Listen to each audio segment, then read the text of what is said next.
Depuis des milliers d'années, mon peuple a partagé des histoires au sujet de notre relation avec la terre, l'eau et tous les êtres vivants, y compris les aigles, les ours, le hareng et le saumon.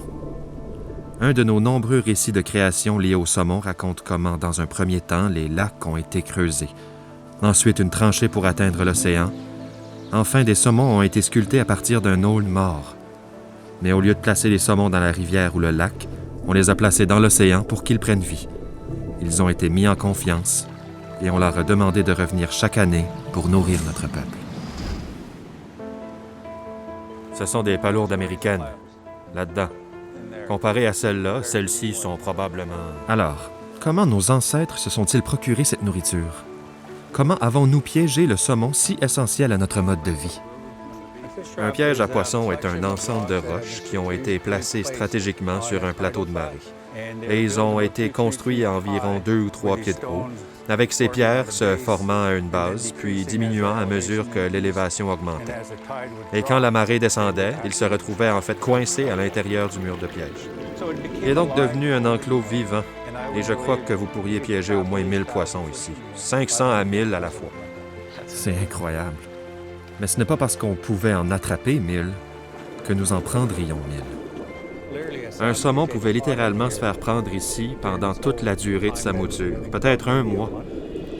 Et pourtant, il n'a pas été sélectionné. Ils n'ont pris que ce dont ils avaient besoin.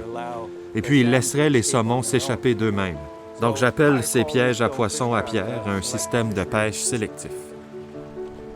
Vous voyez, ces pièges étaient à la fois efficaces et sélectifs. Mais lorsque les colons européens sont arrivés, nous avons été contraints d'abandonner ces pièges. Éventuellement, la plupart ont été détruits et de nouvelles technologies ont pris leur place.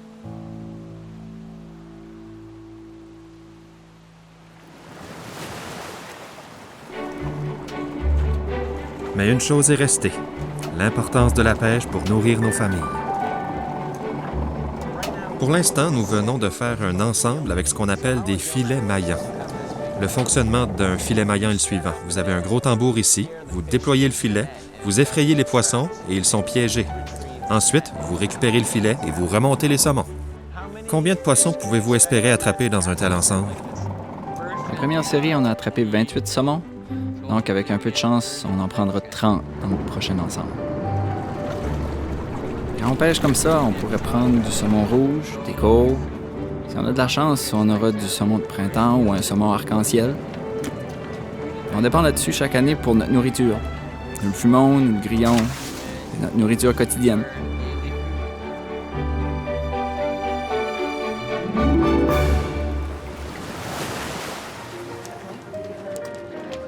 Le saumon a toujours fait partie de notre alimentation.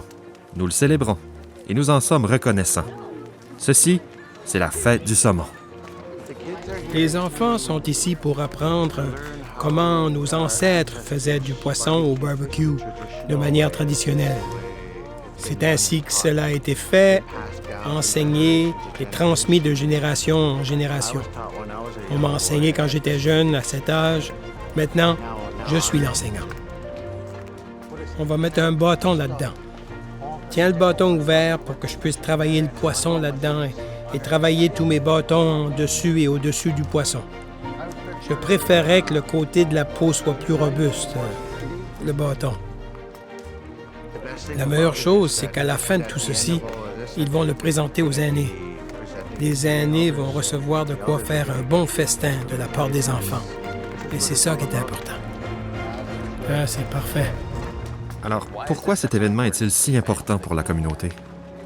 Le saumon joue un rôle si important dans notre identité en tant que peuple Ésoque, dans la relation que nous entretenons avec l'océan, les rivières et les lacs, et entre nous aussi.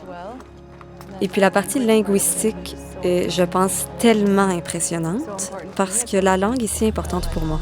Ça a toujours été un de mes objectifs de vie de pouvoir parler couramment ma langue. Et quand on le place dans notre feu, c'est un gloopsmia. Dites avec moi, gloopsmia. Et dans notre langue, il y a un autre mot, gwilas.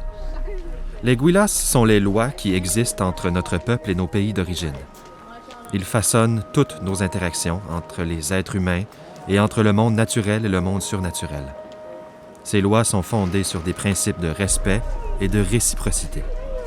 Nous prenons soin de nos ressources afin que nos ressources puissent prendre soin de nous. Le saumon est super important car il revient chaque année pour nous nourrir. Et puis aussi, nous avons la responsabilité en tant qu'êtres humains de prendre soin de l'océan, des lacs et des rivières pour que les saumons aient une raison de revenir. Tout comme le saumon revenait, chaque année, comme un cadeau dans nos anciens pièges en pierre. À l'époque où les saumons étaient si abondants, ils s'alignaient littéralement dans toute la baie, d'un rivage à l'autre. Et les anciens m'avaient toujours dit qu'ils pouvaient traverser une baie en courant sur le dos d'un saumon sans se mouiller les pieds. Non, c'est une exagération, bien sûr, mais de nos jours, nous avons de la chance si nous voyons un banc de 500 poissons. Le saumon est un cadeau pour notre peuple, et nous devons en prendre soin et nous en occuper. Et ils ne le font pas seulement pour leur propre génération, mais aussi pour les générations futures.